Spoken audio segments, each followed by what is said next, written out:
हूँ और थोड़ा-सा मैं साग तोड़ूँगी चटनी के लिए। ज़्यादा नहीं, थोड़ा-सा तोड़ लेती हूँ अभी, बस चटनी के लिए ज़्यादा नहीं तोड़ूँगी और मैं कुछ लाई भी नहीं हूँ।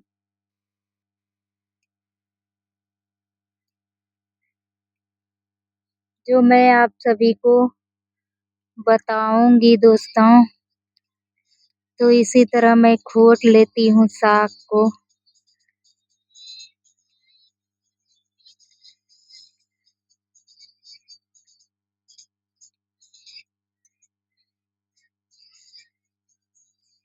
ताकि अभी चटनी बनाऊँगी इसका चने की साग की।